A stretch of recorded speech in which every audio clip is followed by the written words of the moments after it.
উপজেলার শাখার উদ্যোগে আজকে অফিস কার্যালয়ে আমাদের সাবেক রাষ্ট্রপতি জাতীয় পার্টি প্রতিষ্ঠাতা চেয়ারম্যান আজকে তার মৃত্যুবার্ষিকী আমরা উদযাপন করছি এবং 17টা ইউনিয়ন পৌরসভা 18টা নেতাকর্মী আমাদের মাঝে উপস্থিত হয়েছেন। তাদেরকে আমি জাতীয় পার্টির পক্ষ থেকে আন্তরিক ধন্যবাদ অভিনন্দন জানাচ্ছি। সেই সাথে আজকে দেশের যে প্রেক্ষাপট ধর্ষণ খুন সৃষ্টি হয়েছে, এখান থেকে সাধারণ জনগণ পরিত্যক্ত চায়, উদ্ধার চায়। এবং আজকে দেশে বর্তমান যে বন্যার পরিস্থিতি, মানুষ ভেসে যাচ্ছে, ঘর বাড়ির মধ্যে পানি, কোনো সরকারের ভাবে কোনো ত্রাণ নাই, অসহায় মানুষ কান্নাকাটি করছে, চিৎকার করছে, কোনো সরকারি লোক পাশে নাই বর্তমান পর্যন্ত। যাই হোক, আজকে আমাদের ঈশ্বর সাহেব এই গোবিন্দগঞ্জ হিলিপ্যাডে বয়লার মোড়ে নেমেছে, এক কোমর পানির মধ্যে নেমে ত্রাণ দিয়েছে, জনগণের পাশে এসেছিল। সে ঘরে ঘরে যা ত্রাণ দিয়েছে বন্যার সময়, 88-87 সালে বন্যার সময়, এটা আমরা নিজেরা দেখেছি, আমরা তার সঙ্গে ওই সময় ছিলাম।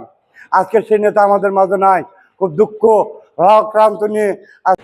প্রয়াত রাষ্ট্রপতি আলহাজ হুসাইন মোহাম্মদ এরশাদ জিন্দাবাদ।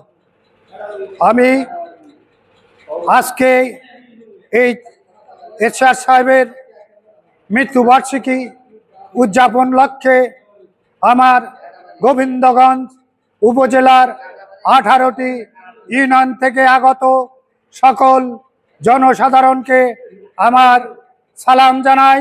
আসসালামু আলাইকুম। আজকে এরশাদ সাহেবের উন্নয়নের কথা বলতে গেলে এই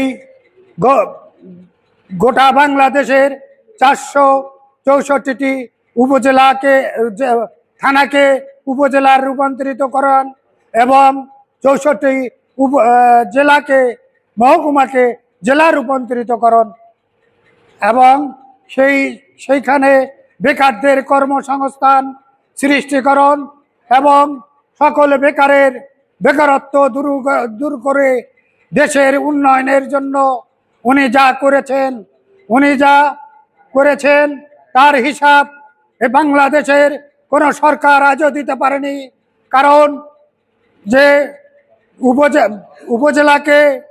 উপজেলাকে উন্নয়ন লক্ষ্যে যে সমস্ত বিল্ডিং করেছে, এই সমস্ত বিল্ডিংকে রং করার মতো ক্ষমতা বর্তমান থেকে অতীত সরকারও কোনোদিন করতে পারেনি।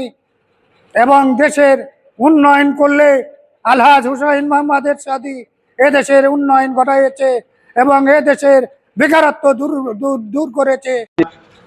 وترحمنا لنكونن من الخاسرين